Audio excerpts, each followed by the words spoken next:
Hello everyone, আমি শ্রাবণী। আমার একটি নতুন ব্লগে আপনাদের অনেক অনেক স্বাগত। তো আমি একটি আপনাদের সাথে রেসিপি শেয়ার করছি, আলু সয়াবিনের আর পটলের রেসিপি। তো এখানে দেখুন আমি আলু আর পটলটা এভাবে কেটে নিয়েছি আর সয়াবিন ভিজতে দিয়ে দিয়েছি। তো এখানে আমি কড়াই নিয়ে নিয়েছি, কড়াইয়ের মধ্যে তেল গরম হয়ে গেছে। এবার আমি পটল আলুটা ভালো করে ভেজে নেব।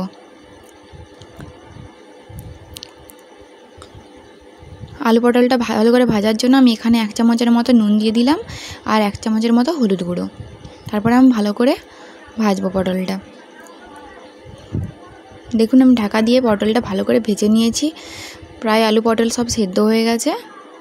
আমি আলু পটলটা তুলে নেব। আমার আলু পটল ভালোভাবে ভাজা হয়ে গেছে।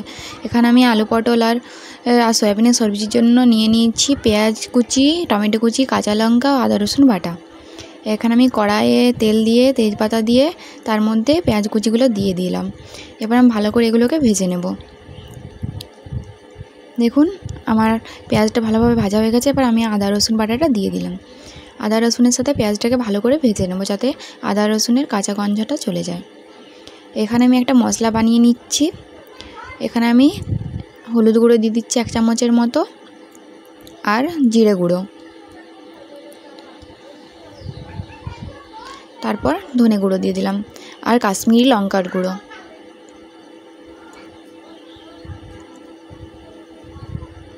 তারপর আমার পেঁয়াজ আদা রসুনটা ভালোভাবে ভাজা হয়ে গেছে। আমি টমেটো আর কাঁচা লঙ্কাটা দিয়ে দিলাম।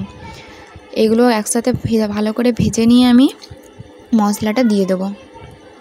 একটু ভাজা ভাজা হয়ে যাক, টমেটো যাতে মানে কাঁচা ভাবটা না থাকে। তারপর আমি মশলাটা দিয়ে দিলাম যেটা বানিয়ে রেখেছিলাম। এবারে মশলার সাথে এগুলোকে ভালোভাবে কষিয়ে নিতে হবে।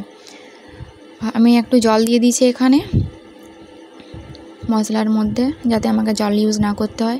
এগুলো আমার ভালোভাবে দেখুন সব সেদ্ধ হয়ে গেছে। মশলা থেকে তেল বেরোক, তারপর আমি সয়াবিনটা দিয়ে দেবো। আমি সয়াবিনটা আগের থেকে ভালো করে ভিজিয়ে রেখেছিলাম। গরম জলেও ভেজাতে পারেন আপনারা, ঠান্ডা জলেও ভেজাতে পারেন। আমি কিন্তু ঠান্ডা জলেই ভিজিয়ে নিয়েছি। তারপর আমি সয়াবিনটাকে মশলাটার সাথে ভালোভাবে কষিয়ে নেব। সয়াবিনটা কিন্তু আমি ভালো করে ভাজছি না। সয়াবিন ভাজলেও হয়, না ভাজলেও আমি কিন্তু ভাজিনি, আমি কষিয়ে নিচ্ছি।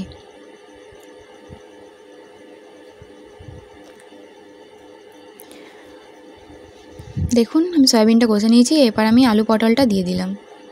তারপর এগুলোকে একসাথে আমি সব ভালো করে কষিয়ে নেব।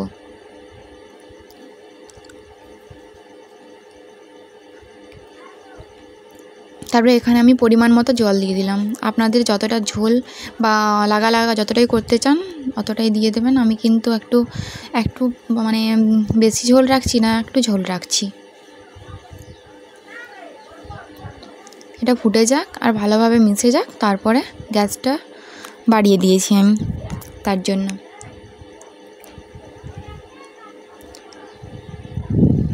দেখুন আমার আলু সয়াবিন পটলের তরকারি একদম রেডি। তো আপনাদের ভিডিওটি কেমন লাগলো জানাবেন। দেখা হচ্ছে নেক্সট ভিডিওতে। ততক্ষণের জন্য বাই বাই, টাটা। সবাই ভালো থাকবেন, সুস্থ থাকবেন। ভিডিওটি ভালো লাগলে লাইক, কমেন্ট, শেয়ার আর সাবস্ক্রাইব করে দেবেন। দেখা হচ্ছে পরবর্তী ভিডিওতে।